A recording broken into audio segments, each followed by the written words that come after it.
Welcome everyone to the After School Special. My name is Allison, and today we have our very first panel, Planning a Killer Release. Joining us today is Mike Kosak, founder of NBD Management, Parker Reyes, head of music at ToneDen, and Bryan Mooney, head of A&R at DashGo, and he operates boutique management firm Batch Management. So thank you so much for joining us today. Why don't you each go one by one and introduce yourselves? My name's Mike. I founded a management company called NBD Management back in 2000, and it was officially filed for the LLC in the beginning of 2019, but I've been working with my first client, Royal and the Serpent, since 2016. And aside from the artist management stuff, we also handle like label services with another company of mine, Biculum Music, that I partnered with two partners, Jorge Hernandez and Tim Jones. And we offer a lot of just digital services, a lot of label services, kind of handle like PR pitching, digital ad campaigns, Spotify playlisting, TikTok consulting, TikTok campaigns, anything that has to do with like a digital front on the release side. We kind of handle through the company Biculum. Parker, if you want to go next. Yeah, for sure. So my name is Henry Parker Reyes. I have been managing artists for about 5 years, mostly in the electronic space, currently looking after 4 people, all within various record label deals and touring and all that. And I joined this company called ToneDen about a year ago. And what my job at the company is their head of music. So essentially, because I have all the management experience, plus I ran a marketing agency for a few years and was really deep in paid media and the expertise on that front, I'm able to guide on the direction of product for the company and be able to speak and know what a manager and what an artist needs in order to actually get their projects to the next level. So I'm there, and I'm also managing artists, and I've been doing that for quite a while. Bryan, we'll throw it to you. Hey, I head A&R for a white glove music distributor called DashGo. We're part of a much larger family of brands under Downtown Music Holdings. So that includes other distributors like CD Baby and Fuga, publishers like Downtown Music Publishing, etc. And there I sign new talent, whether that be artists or labels, and work with them on their releases. When I'm not doing that, I run a small artist management company called Small Batch Management. Perfect. Well, thank you all for that. So we'll start by talking about the creative flow. So we'll throw it to you first, Mike. How do you align with and execute your artists' visions? Well, that definitely changes with the artist and the artist team, right? If the artist is not signed to a label, they have a lot more creative freedom in what they want to do and like the vision that they want to have for the project, and how if they want it to be an EP or single by single, or they want to drop an album, it differs obviously with the teams that are involved. But mostly on the creative side, I always try to stand back and let my clients do what they want and get their vision out. I don't really try to get too involved on the actual like A&R side of like the songwriting, and like sometimes I offer suggestions with producers, but for the most part it's really just like helping the artist find their core team that they really enjoy working with, and kind of letting them run and do their thing, right? Like on the marketing front, there's a lot more that I can offer that might direct the flow of the project, right? Like maybe some things in the writing and stuff like that, if we come up with like a concept that we want for a project before they get into the writing process. But creatively, musically speaking, I try to like kind of like just align myself with artists that I really identify with and vibe with what they're doing. And for the most part, that it should be, in my opinion, something that I don't need to get involved with too much on the creative side of things. And then, Bryan, from your perspective with your boutique artist management firm, how do you deal with helping your artists find their vision, or helping execute it? I mean, on the management side, my process with my main artist there, Axel Mansour, is we kind of just knock ideas around until something sticks. We have this rule where we won't say no to each other's ideas, which can sometimes be incredibly frustrating, but it has to turn into an if not this, then what or why. So it's kind of just a back and forth until we find on something that we think achieves the goal that we had for that project or that campaign, and that is creative and fun and makes sense. So then going more into the marketing campaign and strategies, Parker, do you want to give us insights on developing marketing campaigns?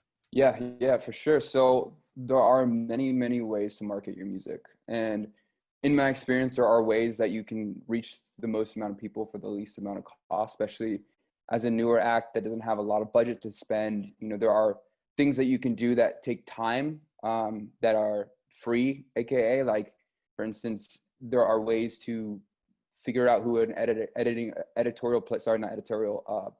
independent playlist curator is, and search the internet and figure out that person's email address utilizing some tools like hunter.io, or just Google. Honestly, if you search through their social platforms and find their email, and you can run that. It takes time, of course, but you can run that without having to pay for anything.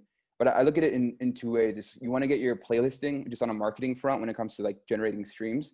You want to get the playlisting end figured out. That's like, first of all, partnering with the distribution company that has good relationships that can get your records playlisted without you having to do anything.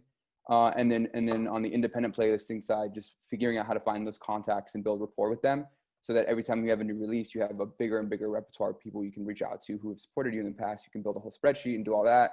And then on the paid media side, there are smart ways to spend your money on social media, pushing your music out on Instagram and on Facebook. And the company that I'm at, ToneDen, we've developed ways for you to be able to spend a small amount of money smartly, to where you can actually start to grow your fan base on DSPs like Spotify, and we're working on SoundCloud and all these kind of things. And it's relatively cheap compared to dropping $500 to $1,000 on a PR campaign. And I think PR is important. Not so much at the beginning. That's in the middle stages, when you already have music out and you're starting to build a profile. But you want to be really thoughtful about your budget and figure out where can I allocate this capital that's going to get me the most amount of return, if that's on actually fan gained or streams or anything like that. And that's kind of how I break it down, depending on where they're at in their career. For sure. Yeah, go for it. I'll do that so I can piggyback on that. I don't know what the format for this is. Yeah, no, jump in whenever you want, basically. Yeah, I think one other thing about marketing is we all go immediately towards the thought process of how do I land on playlists? And I say that as a distributor whose main focus is promo, DSP promo. But the reality is playlisting is just another way of trying to put your music in front of as many new potential fans as possible. And that's all that marketing is. So whether it's paid media or pitching for playlisting or anything else, the objective is just, what can you do to put your music in front of new people? And it might be that the best strategy is something that's completely out of the box. It's 2020. We're all doing this from our bedrooms. The rules are gone. Just how can you reach more people? Those are just, the most common avenues, but there's so much more that's out there. Definitely. And do you think there's anything now that's like the center of marketing campaigns? Like, I know for the artists I work with, it's almost like we start with the TikTok idea and then everything kind of branches out from that. Do you think one thing is more important than the other, or do they all are they all equally important, I guess? I think it's really genre related. Like TikTok, I've seen TikTok campaigns just absolutely murder. And I've also seen people drop a lot of money on them and then completely flop. So it's like really hard. You need to be really smart creatively to figure out how to make something go viral, like with a TikTok challenge. It's definitely possible, but it's risky, especially as a new artist, unless you come up with a record and develop this idea and figure out how to reach all the influencers to do it. It definitely works. But I would say, there are things to, and by the way, Brian, I completely agree with you. It's like all of these things are the iteration of putting your music in front of a person, and there are ways to reach more people for less cost. If something goes viral, or TikTok is another reason. There's so many people on TikTok right now, and they're all so engaged that it's a good platform to get cheap attention. At the end of the day, you're just trying to get attention from people that are getting hit by thousands of different messages a day from various brands and companies. Figure out where the cheapest attention is and go after that attention. But yeah. Right. And as far as like which platform to focus on, and I think exactly what you're saying, Parker, it's like it definitely depends on the artist and the song, because the reality is if it's not authentic, that'll show as well. So the release strategy that works for you or on one of your releases might not work well for the next release even. And for the same reason, you definitely can't just say, oh, well, I have these friends and they saw success from doing X, Y, and Z, so I'm going to do X, Y, and Z. Like, there were definitely best practices that you can follow as a checklist like that, but a full marketing campaign is never going to be that, cut and paste. So. Yeah, and piggybacking off of that, like, TikTok is obviously at the forefront for everything right now. It's like the hot new thing, but a year and a half ago, it was Spotify playlisting, right? And that's always changing. There's always going to be a new thing to like be the main driver or the main talk to kind of push your music. But I think the smartest thing that we try and do is like, if you do have a budget to work with, right, you take the budget and then try and figure out, like, although you might use one platform as like the main one, let's say it was TikTok, right? You don't want to neglect the other things either. So, right. So like, if you need some money and it's going to take money and time, right? Those are the two things. Like, you want to like spread it out, or at least we always try to, with like, okay, like if we're going to have PR in here, we're going to have a little bit of PR, and you can do your own PR outreach, by the way, too, right? Like, this isn't something that you need to hire someone out to. You can find these writers, but try to spread it across like PR, and then do a little Spotify playlisting, like run some ads. We use ToneDen all the time, right? You run some ads through ToneDen, right? Do your digital like advertising through there, run a TikTok campaign, spread it out across all of it, right? Because then at least you're hitting all your bases, as opposed to being like, okay, we have, $2,500. We're just going to drop it into a TikTok campaign and hope it works, right? Like, spread it out across all the different platforms, use all the different avenues. We didn't even mention YouTube, right? Like, there's all of these different things that like you can do and you should do, as opposed to just focusing on one thing, putting all your eggs in one basket and then like praying for the best, right? Because it's just not like, you want to hedge your bets as opposed to just going after one thing and one thing only. And this is me just focusing specifically on PR, but for an artist who is doing it all themselves, do you think that reaching out to PR, at least on the editorial side, is still worth it right now? I'll toss that one to you, Mike. So from my experience, and this isn't a knock to any of the blogs or anything like that, PR doesn't, let's just say, push streams like it used to, right? Like, blogs used to be like the main source for discovery, and like, just like what I was saying, that thing's always changing, right? So like, music discovery right now is on TikTok. So I think where we've seen the biggest beneficial factors of PR comes in for building maybe like the validity of the artist, right? And making them just appear more as a legitimate musician that has a body of work happening or something of focus going on.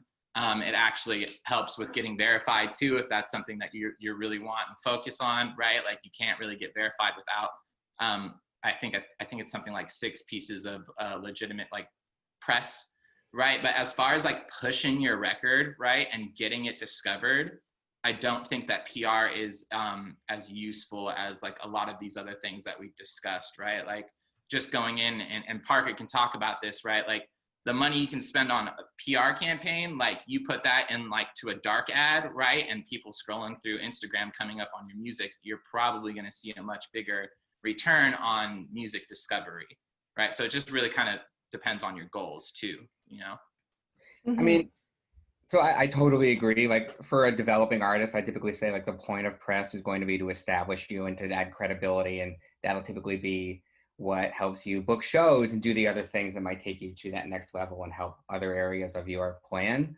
But I think PR can also be a little bit more creative than just, here's a feature on the new song. So like, when I'm working with a PR firm on an artist, I'm much more interested in how can we partner with another brand? How can we partner with a piece of technology? How can we partner with someone else to do something new and interesting, and then turn that into a PR story? Because that PR story will naturally get more attention and more reach than, just coverage on the new record anyways. And it's more interesting. Your fans are going to find it more interesting. And the fact that there's a press story involved in this other activation might help you land this other activation as well. So I think there are ways to make press be a little bit more holistic, and that's where I think there can be additional value from press. But I generally agree with exactly what you're saying, Mike. Definitely. And Brian, do you have any cool examples of partnerships you've done that have like created some good press or interesting press? I'm rolling one out right now that I can't talk about yet. Unfortunately, that's the one that's on my mind as I say that. Um, Otherwise, I don't know. I'll have to come up with an example in a minute. I would say like what RAC is doing right now. Is interesting. I'm not an expert to speak on it exactly, but I'm trying to come up with some other recent ones I've seen. You'll have to call on me again, unless anybody else here is a good example off the top of their head. Yeah, I kind of have an example. So there's a band in the 80s that basically played Piccadilly Square on top of a tour bus. And that made the news, which made them sell out like the entire tour in the territory. So that's an example of like a publicity stunt and a PR stunt and a creative way to get in front of as many people as possible. Like when it comes to getting blog, article, write-ups and stuff, I think you don't have to spend a lot of budget there. It's important, like what both you guys touched on was verification. It's necessary for verification. You need like exactly six pieces or whatever. And then when touring is a thing, I mean, I have agents that are constantly like, give me some new PR stuff so I can have some more ammunition to juice up the deal and land more shows for you. So like those two things are important. And PR is almost like a credibility thing. It's a hat tip, especially if you have a big respected person saying that you're good and you're dope. Like that can be used and even amplified through paid social media to get that piece in front of a lot of people, which then creates a funnel and loop of sorts to where you can bring people into the artist project strategically, utilizing something big like that. Or like, there are these lists like ones to watch lists from Billboard and stuff like that. Like if I could spend all my PR money, I would aim it on getting my artists on a list like that, because I could use that as collateral to land bigger and bigger things as a bragging point almost when I'm pitching the artist for sync or whatever, honestly. But yeah, I think PR, I have a lot of publicist friends, so it's like it's just not what it used to be. It's important for sure, but it's just not what it used to be when everybody used to be on blogs like just like aiming to find new music, and now Spotify's Discover Weekly and TikTok and these other social platforms have replaced that. But it's still important on the legitimacy end. I will say, I don't pitch promo personally, but my marketing team would always remind artists that the curators, the curators on DSPs are still discovering music on blogs. So as we say that blogs don't drive streams, remember that the folks who do curate the playlist that everyone is so focused on, they are still discovering music themselves. So wherever they're discovering music is still worth being featured on. Yeah, and there's definitely like, just for the people like watching, there's definitely blogs that are known like by those curators that they're like ones to watch is definitely one of them, right? Like you can find that information, right? I don't want to like, put my cosign on anything, but like you can find that information of like the taste making blogs, and they definitely are being watched by the curators without a doubt. So. But once again, we shouldn't always pander everything we do towards curators. So it's all, yeah. And then going back to earlier, I forget who was talking about it, but kind of interpreting data when creating your social campaigns. So Mike, how do you use something like Spotify for artists to create your campaigns? So the two places that I found the data to help me the most, right, especially from like Spotify, like location data, like who's listening where, is always, and it's an obvious one, is touring, right? That information is obviously going to come very handy when you're touring. Which one's your biggest cities, and like it can help with like the marketing and the size and like what you're valued for in each market. But where I actually found the most recent success was with the TikTok campaign. We saw that a song was doing well in a certain area, a certain country, and so instead of going after American influencers, we started going after Russian influencers, and we like started seeking out Russian influencers. They were a lot cheaper than the American influencers, and then it kind of helped. The campaign went crazy. It did really well just all around, but like that was in the beginning stages, and it definitely helped like snowball the campaign massively, right? So like that's where I kind of like, I was like, oh wow, this is doing really, really well in Moscow. Like, why don't I check that out? And then I went and started like finding Russian TikTok influencers, did that. And then I did it again with Mexico, and the same kind of result happened. They were a lot cheaper, a lot more affordable. and it just snowballed in itself. And while it was already doing well in the US, it definitely, once it started like going crazy on TikTok in those markets, the US TikTok market kind of started to follow. So that was one way that I've used like that information. Definitely. I don't know if Parker or Brian, you guys want to jump in with the same question? Yeah, so looking at your top markets are always important. So each market has its own kind of taste palette, I guess. So some music will do better in one market versus another. And you can see how your music is performing on the back end of Spotify for artists. And when you realize, cool, this is how it's performing organically, it's really, really performing in Toronto for some reason. Toronto does have a sound, and this is an example.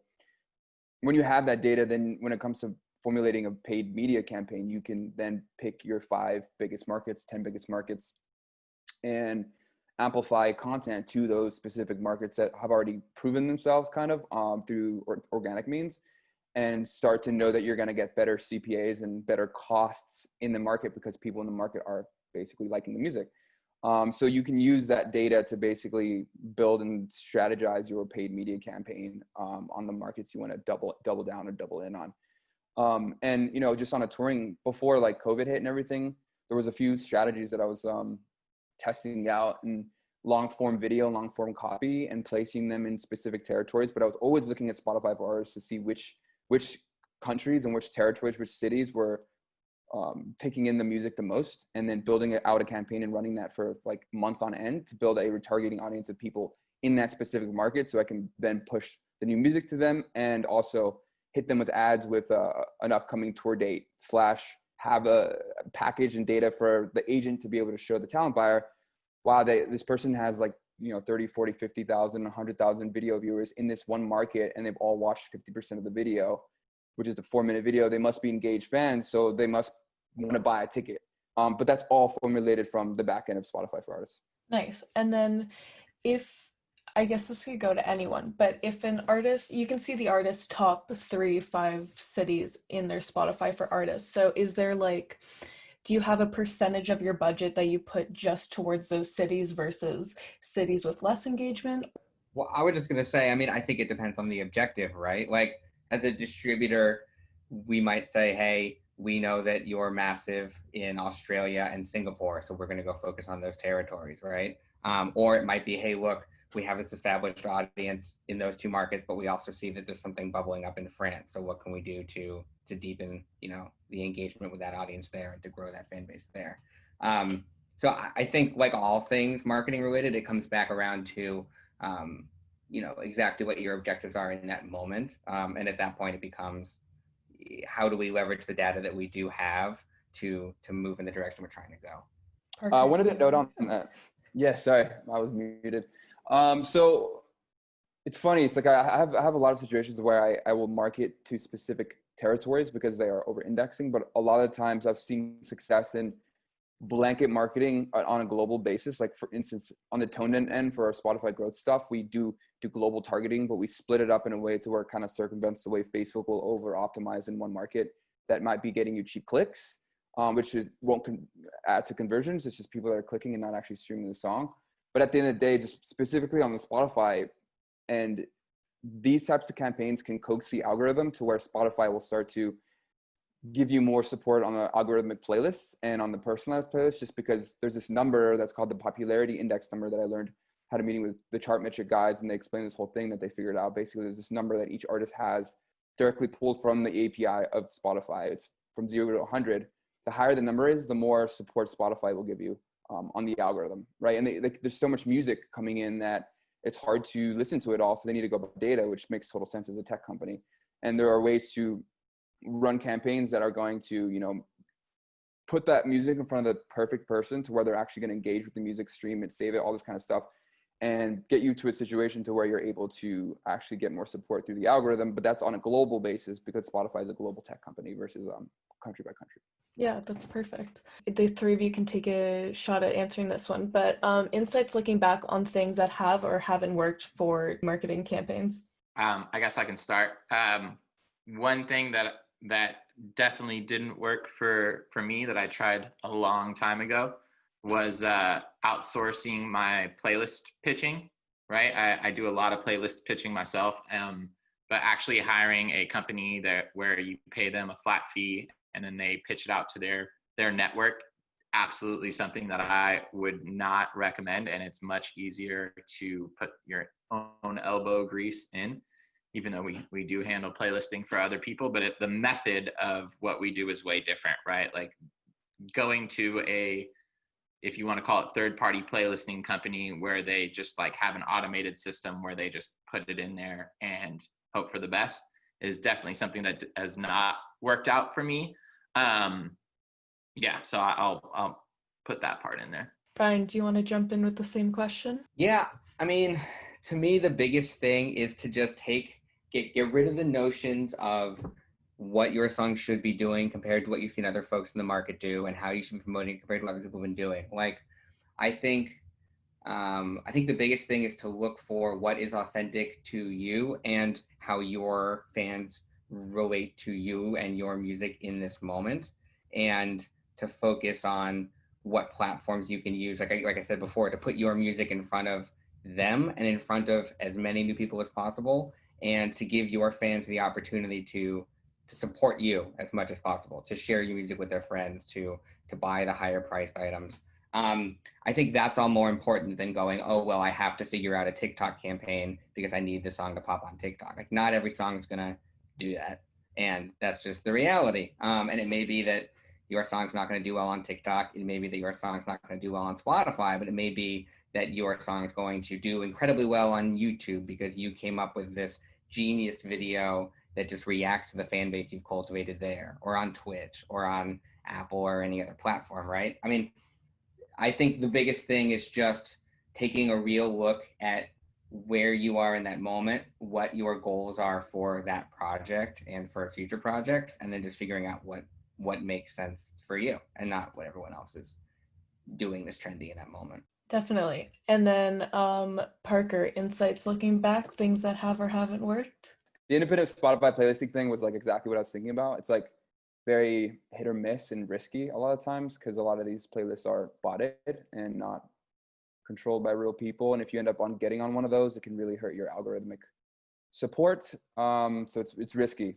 There are companies that are legitimate, like mics and all that. So, but one thing on the marketing front, one time early on in my career I did this, and definitely don't think you should do this. So don't spend a lot of money on a really dope music video that you might think will go viral, and not spending any on the marketing thinking it's going to go viral, because a lot of times that's so hard to control.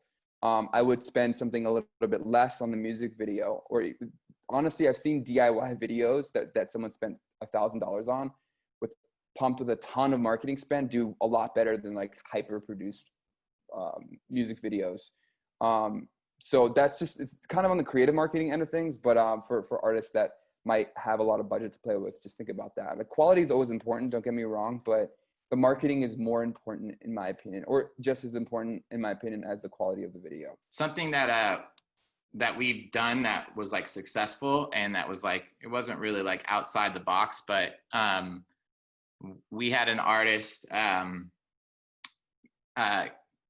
basically he knew what songs were going to come out when, just by like researching the artist. And as soon as the song dropped, like I think his was Camilo Cabello's, one of her songs, I forgot which one, but like he knew the song was going to come out. He was waiting for it. The song came out, and right when he came out, he knew, he went to it at 9 p.m. Eastern, studied the song, and was ready with a cover video the next day, right? And he was ready for the cover video. So as people were searching her song, he was popping up in it. It was a new creative idea, right? And it went crazy, right? And then he had a release that was 3 weeks after, maybe. And then he used that with, I think we might have even used ToneDen for it, but he ran like an Instagram kind of dark ad on it.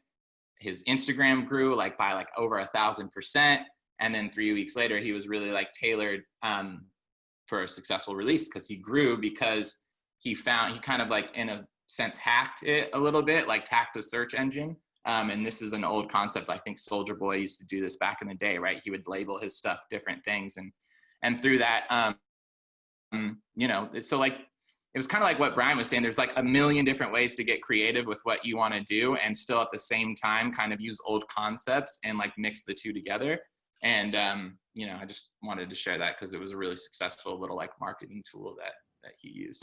And I think one other point that you guys have both used now at this is like, remember to set aside budget, one, just to market and promote whatever it is that you are creating and releasing, but also to be able to iterate and test and still have money once you figure out what has worked. I think our general rule is we encourage artists to invest 15% of whatever money they're making from a DSP back into that DSP generally. I have a number of artists whose Instagrams grow at incredible rates because they invest very heavily in constantly testing new ad material and running ads to grow their channel, to drive fans to DSPs and to other platforms. But it's great if you have the money to create a $30,000 video, like fantastic. I'm glad that it looks sick, but if there's no way for you to make sure that folks see it, it sort of doesn't matter, unfortunately. I like that the art exists, but I want people to see it, so.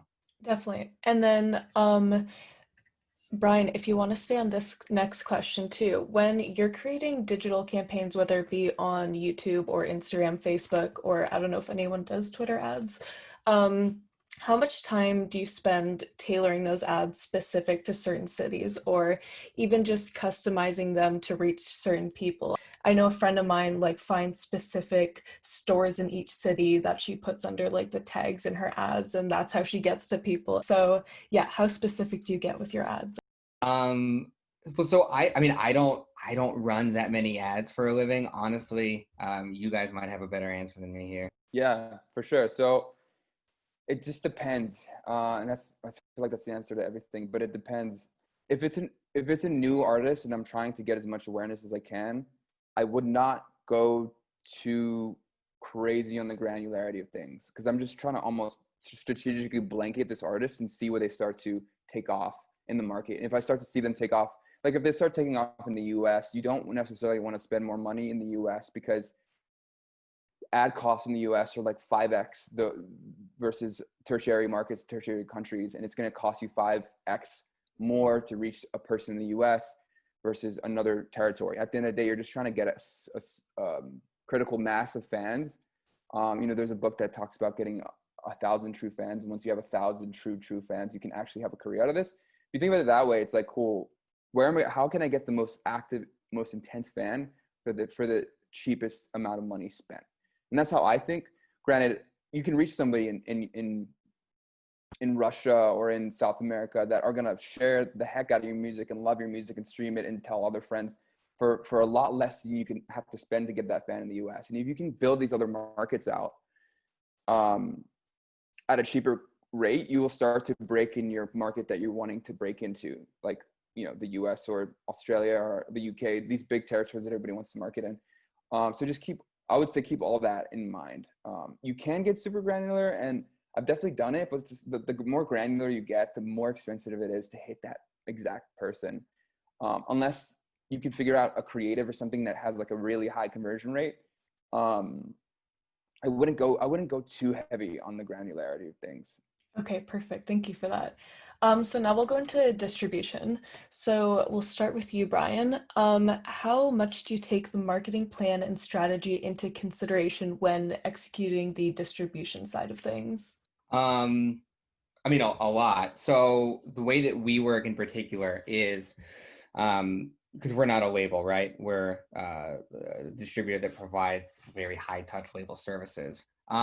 What I'm doing is I'm relying on the artist and their team to come to me with goals for their release. Obviously, the assets and everything in hand are as much as possible early, and we'll work from their early plan to begin to pull together the story that we'll tell DSPs. So, for example, what I'm hoping for is, we might work with them to put together the release date. We'll work with their PR to lock down what kind of early looks they think are coming in. We'll look for what other moments are happening in the release cycle for this song.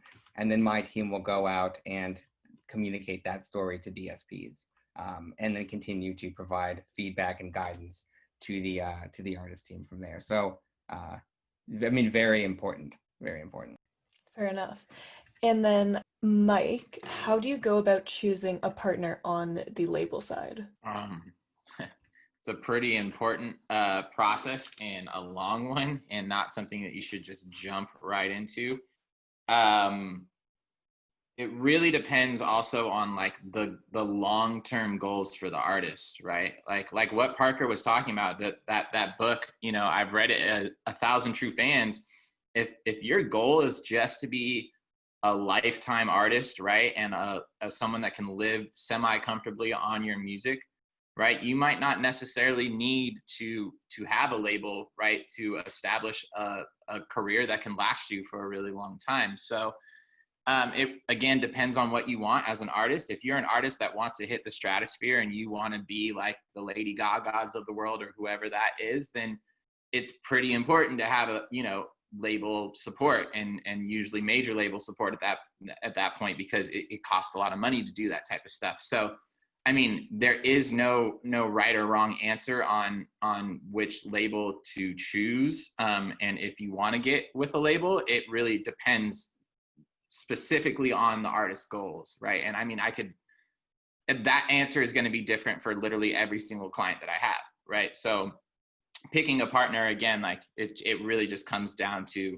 what you want out of your career and what you're really trying to do. If you just want to have a comfortable, like nice, solid career and live off of your music and provide for, you know, your family and not hit that stratosphere number, then a label, you know, might not be necessary. And then there are labels that can help you do that career path too, right? And, you know, the deal structures of labels are changing. You know, the majors for the most part are pretty much the same, and you're not going to see like too much wiggle room in the offers that they're willing to offer. But like the independent labels, man, I've seen deals from like 50-50 splits to, you know, 85-15. Like there's so many different options out there that like your choice needs to be made carefully, and then you need to have a clear idea of what you want for your career. I think to piggyback on Mike's, I think one thing that holds true, regardless of whether we're talking about labels or distributors, is who cares the most about the project and who is going to prioritize it and work hardest for you. Because the reality is, like if you are assigned to a major and you're their number one priority, there's nowhere better that you can be. If you're assigned to that same label and you're just an artist that they grabbed because you had something start to pop on TikTok, it may be that you're better served somewhere else where you would be a higher priority. And I would argue that if you're a very high priority at a distributor, you're probably better off there than a number of labels. It all comes down to who is willing to invest in you, be that both, you know, time and money and energy, and pick up the phone when you call and knock down doors to make things happen for you. And that could be any company. It's always going to depend. And folks within those companies do come and go, which is something to keep in mind as well. So that's super important. I just want to jump in and piggyback off that point too, because I've just run into this problem with so many artists and I've heard it so many times.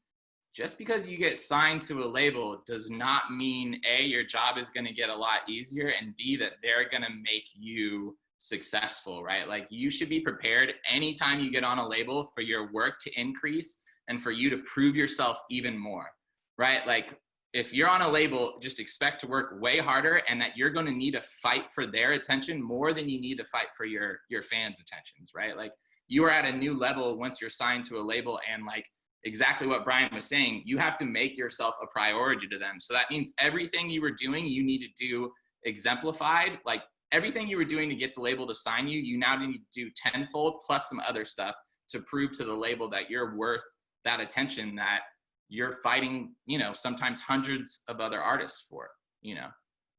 Yeah, I mean, in most cases with a distributor, what's happening is you still own the business, you run the business, and you need to just continue to deliver the distributor with everything that they need to go out and work for you constantly and follow up with them and just continue to run your business with them as a partner.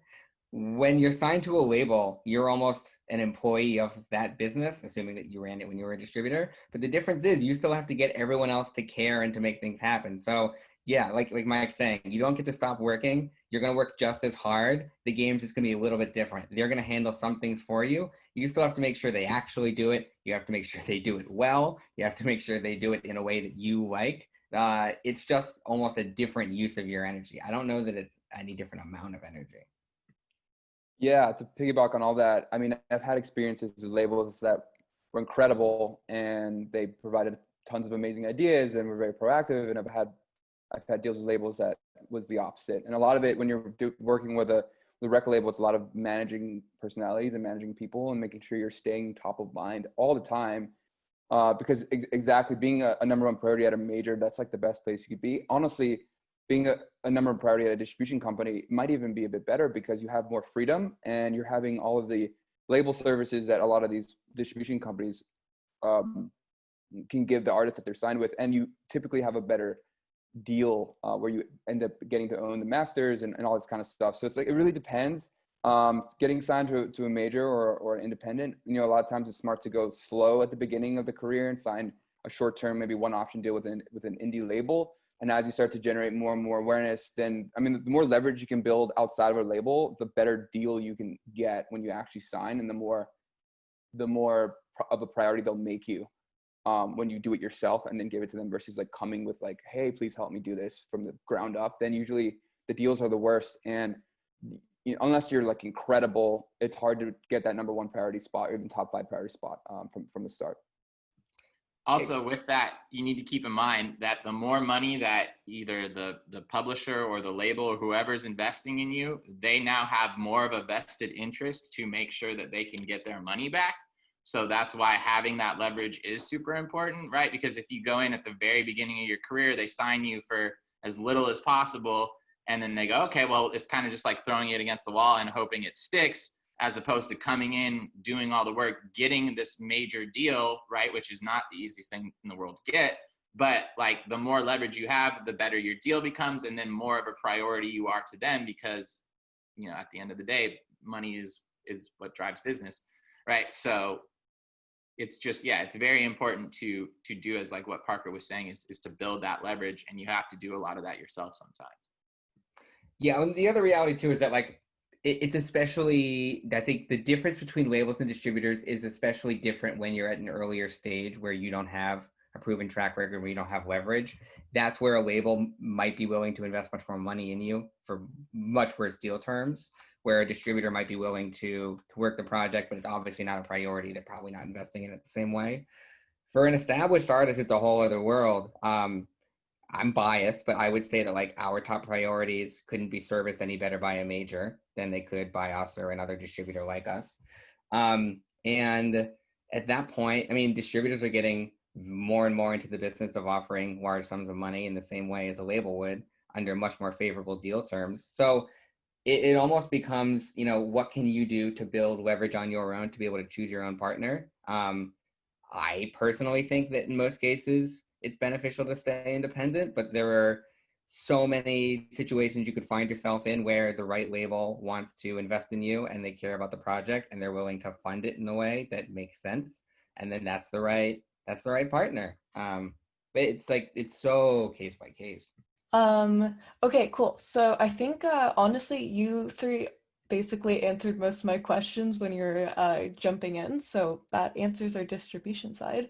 I think as a way to finish it, I thought it'd be interesting if you each took a turn at kind of defining success, or how you each define success in your campaigns or your record releases, whether it's key performance indicators or social followers, because it's probably different for everyone. So Parker, if you want to start with that. For sure. That number always changes the bigger you get. But in the beginning stages, if you were to put a number on success, just on a stream level, and I hate to talk about streams because streams are just so vanity a lot of times, and like it doesn't really necessarily mean it's a fan, but a lot of people look at streams for success. So if you were to look at streams, and it also depends on the genre, right? But I would say a solid release is getting something above the 100K mark.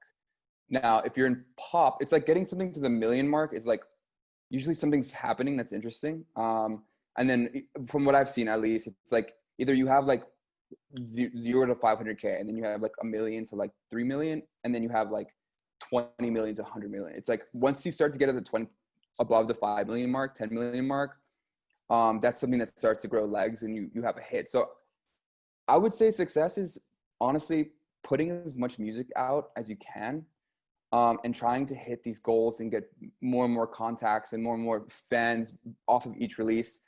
As long as the music's out and it's good and you're hitting these like baseline goals, in my opinion, baseline goals, that's successful. And if you continue to do that over a long, I mean, it honestly takes a lot longer than people think. I mean, you have people that have one hit record the first year that they're an artist. It's rare, but a lot of times those people end up flopping afterwards because it's hard to come back from that.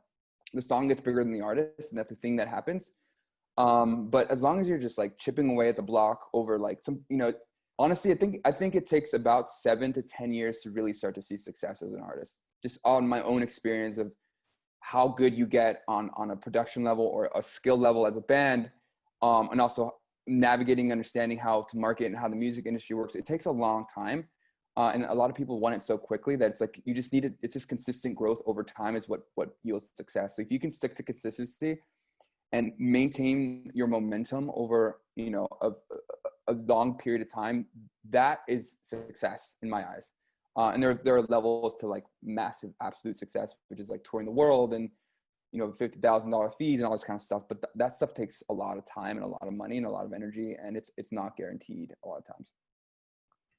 Definitely, yeah, that's great. And Bryan? I don't know that there's any easy absolute answer to this. I mean, I would say that success in music is being able to comfortably live off of music, and not just for the next 5 years, but for the next 40, 50, 60 years, right? So at that point, it becomes, where are you in your career and on the path to that now? And what is the next step towards achieving that goal? But I should also say, like, I have clients where that's not the goal. I have clients where the goal is they want to play Coachella when the world opens back up. Or, I have clients where if we're not doing 5 mil in the first month on the new single, then that's not successful. So, but that's not the reality for many of my other clients. So there is no easy answer to this. I think everyone needs to dictate their own version of success. I think it's super important to actually take the time, though, to think both long and short term about what those markers are, because otherwise I don't know that you'll ever hit success. If it's this nebulous thing and you're constantly looking at the other artists around you, there's always going to be someone that's doing better, that's moving fast. And if that's your measure, then you're never going to be successful. So my whole thing is, I mean, I don't know what success looks like, but I think it's important for every artist to stop and figure out what that would mean for them, hold themselves to that, and reward themselves when they are making, noticeable steps towards it. I think that's the biggest thing. Yeah, definitely. Okay, Mike, wrap up our panel. How would you define success? Oh man, you're putting the pressure on to close it. So I definitely I know what Parker's talking about, right? With the song getting bigger than the artist, right? And my client Royal and the Serpent, she just put out like her major label debut, and it blew everyone's expectations out of the water, right? Like we killed it. And that's awesome, way beyond successful, right? But now to follow that up, it's like, okay, well, we streamed, 25 million in the first 90 days when we were like, we would have been happy with 1 million in 30 days, right? Coming to that area. So it's like, it's exactly what Bryan was talking about. It's this moving goalpost that if you try to put it in these terms of numbers, because now our next single comes out, right? And it's like, if it does 1 million streams in 30 days, there's going to be people that are going to look at that and be like, oh, that wasn't a successful record, right? Because the last one did so good. So like, I really try to avoid that with all my clients and stop getting pigeonholed on like a numbers game or a successful game. So like, it might sound really, really corny, but like the thing that I always aim for and tell all my clients with every post, with every release, with every show, anything that you do, if you can gain one new fan, and I don't mean follower, I don't mean someone that just like like follows you and that's it. I mean, like someone that like you engage with someone on a personal level where they are now fully invested in you and like a real fan. If you gain that from whatever it is, then you should look at that as a win, right? I don't want to go into like, oh, successful or non-successful money, but like if you, whatever you're doing, whether it be a post, release, whatever, if you can gain one solid, like loyal, dedicated fan and kind of building into that like 1,000 true fans kind of outlook, I think you need to not lose sight of that as an artist, right? Because